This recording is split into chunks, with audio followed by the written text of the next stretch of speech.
At last, after 6 years of speculation, after 6 years of being closed-mouthed, after 6 years of hype and anticipation, The Legend of Zelda Tears of the Kingdom first gameplay was officially shown. How's it going, guys? My name is CloudShines81, and welcome to my short little analysis on The Legend of Zelda Tears of the Kingdom's first gameplay, shown and demonstrated by Mr. Anomu after being absent for literally a year now. Like, oh my god. But it doesn't matter. As 10 minutes of gameplay with footage has officially been shown off, and Tears of the Kingdom is truly the game of all time.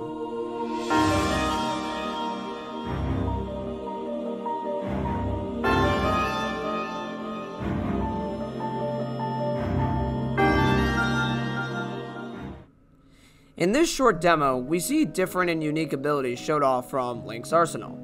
Gone is his trusty Sheikah Slate from the original game, and introducing is his new robot arm.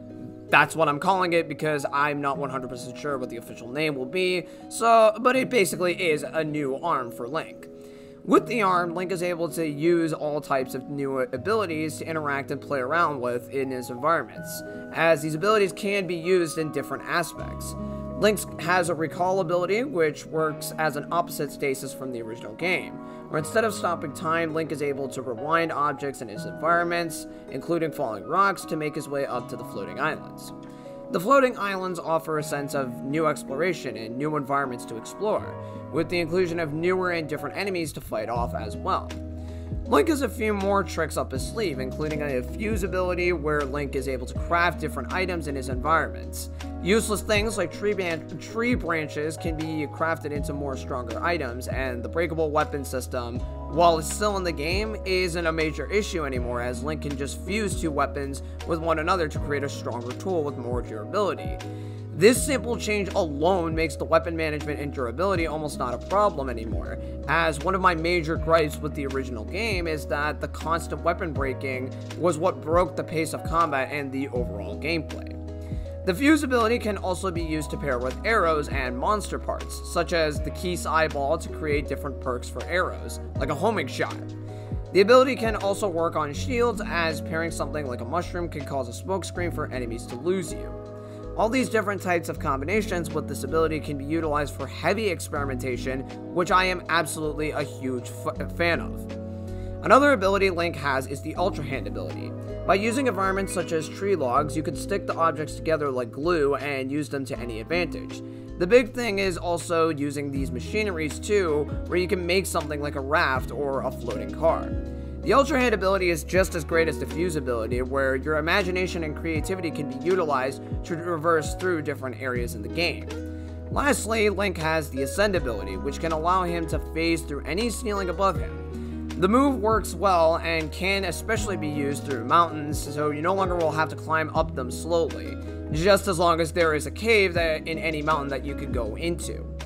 These abilities in Link's arsenal give a sense of enjoyment, and one thing that I think this game is undoubtedly going to excel at will be how the player will utilize these new abilities, how it can reward the players for thinking outside of the box, and how players will approach this game, much like what made Breath of the Wild an extremely successful game. Tears of the Kingdom will be a game where players will have the freedom and opportunity to do things as they please, and journey wherever they want. A huge aspect that absolutely will be knocked out of the park just like the original game. However, these are only my positives for Legend of Zelda Tears of the Kingdom, as there are still some major gripes I have.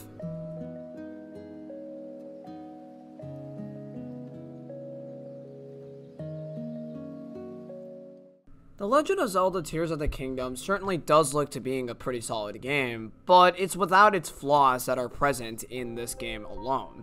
To start with, I think we need to address the elephant in the room, and that is the extreme asset reuse.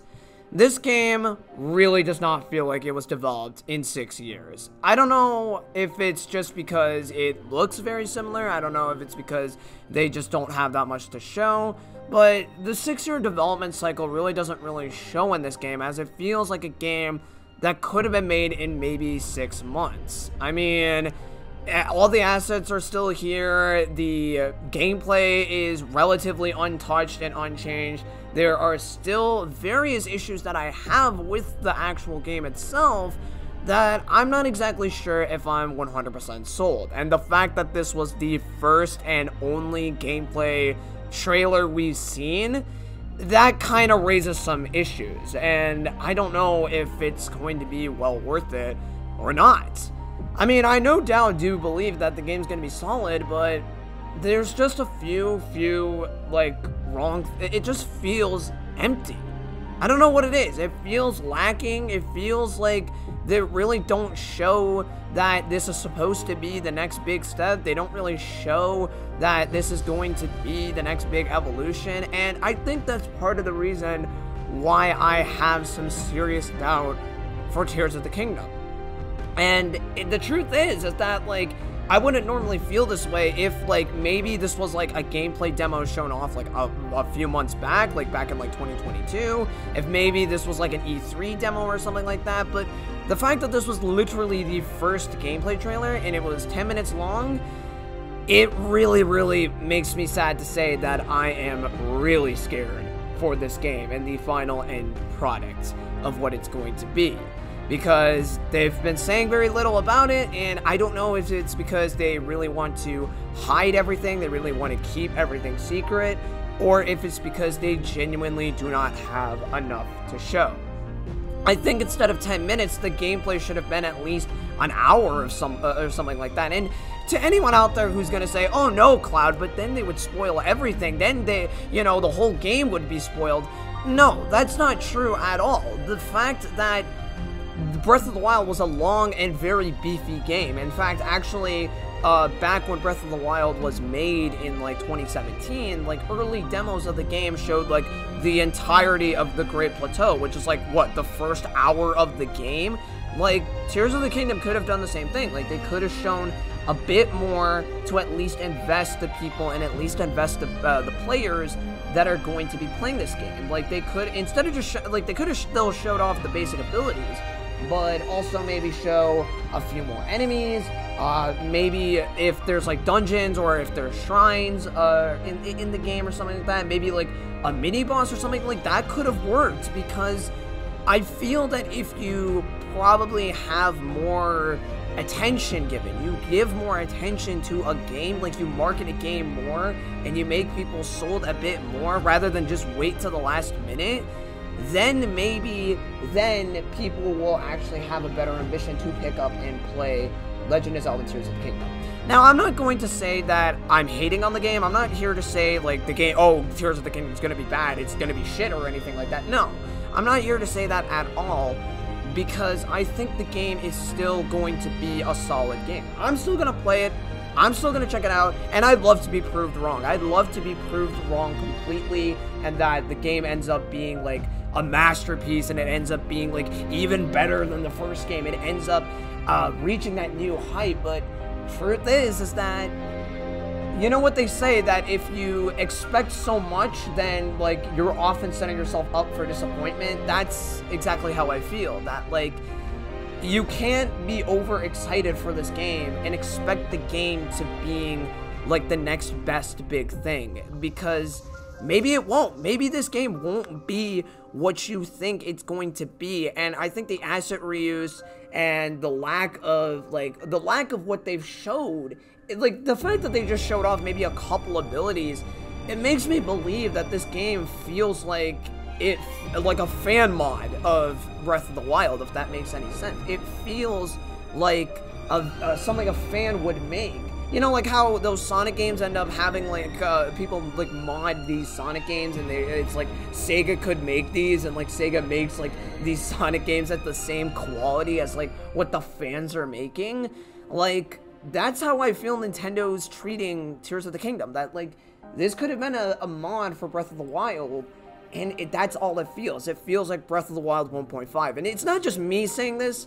A lot of people agree about this statement, and I'm just worried if that's going to be true or not. Like, will this game be worth the wait? Will it be, like, the game that we have been waiting for? Will it be the game that is well worth the 6-year hype and anticipation? And the answer to that is, I don't know, man. I really honestly do not know.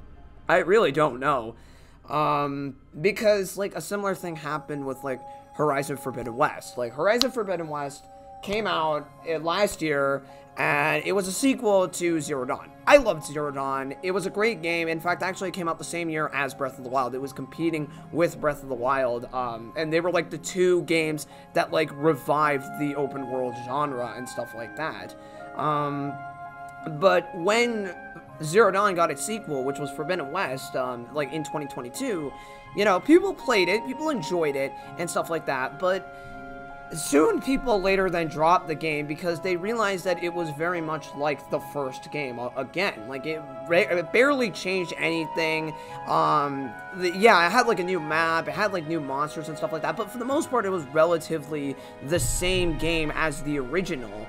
And it didn't help that Elden Ring also came out, like, a couple months later, and, like, Elden Ring was basically, like, superior in almost every way possible. Like, Elden Ring was, like, this big, new, intuitive, open-world game.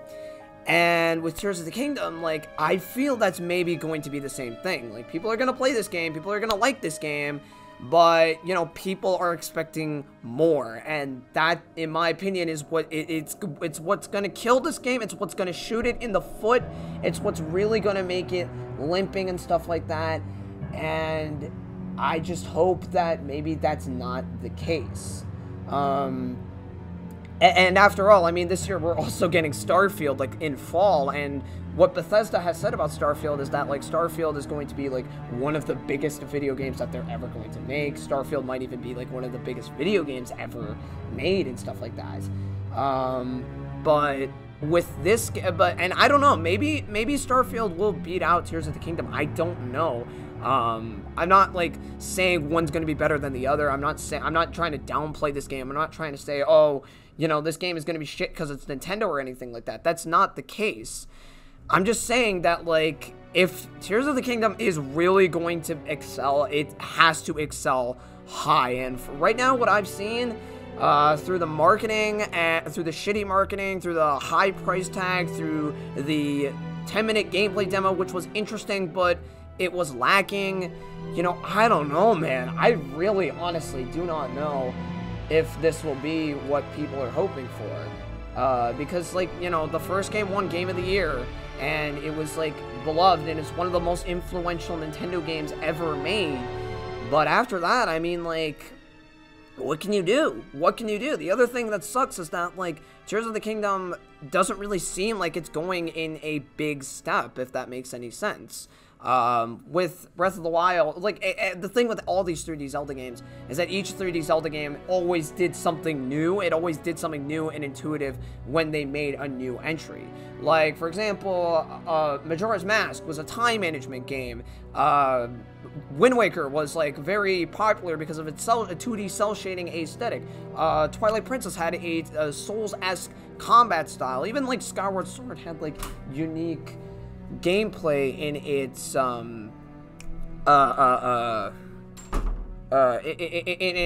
like, puzzle solving, and it's with the Skylofts and everything like that. And, you know, that's what it seemed like when it first came out.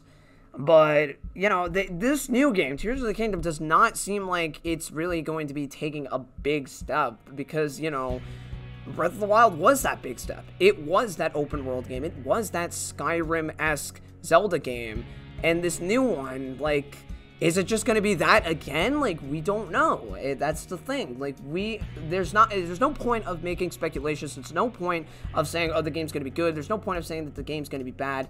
All I can say is that it is the game of all time. It can either be an amazingly amazing masterpiece, or it can be just a mediocre sequel. And the crazy thing is that people are not going to be satisfied at all. People are going to bitch, and they're going to bitch hard, because, oh man, it is just, it has a huge mountain and a huge shoes to fill and stuff like that. And I hope that they know what they're doing. They keep saying that they keep telling us that, oh, we have more bigger things planned and stuff like that, but, you know, we're not seeing that. Like, they're not showing us that.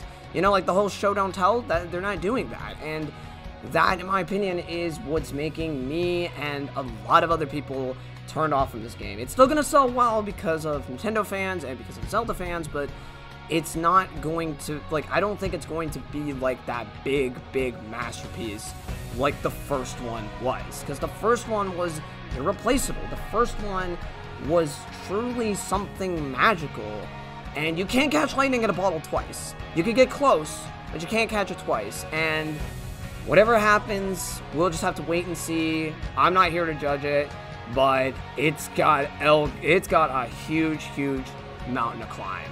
So I hope it's well worth it in the end of it.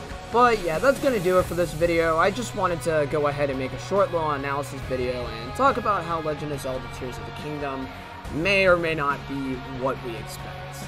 In the short end of it, it's really going to be about, like, whether or not it's going to live up to its hype and its expectations, because 6 years has passed. It's been a long 6 years, and games have changed, games have evolved in a way where it's like something we once loved back in like 2017, we now see its jarring, glaring issues in this new version and stuff like that. And when your new game is basically just the first one again, and it doesn't really look that much of an improvement, it looks like something that could have been made back in like 2018 or 2019, you know, you have to question whether or not it really was truly worth the 6 years of development or something like that. But, you know, maybe they'll be storing something big. Maybe there's going to be something bigger to be expected. But I don't know. If you guys think about anything else, let me know in the comments down below. If you enjoyed this video, make sure you leave a like and subscribe to my channel.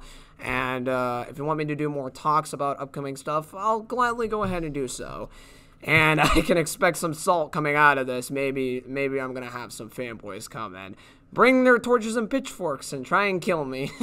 We'll see. But until then, thank you guys for watching. Have yourselves a fantastic night. Stay safe. And good night, Hyrule.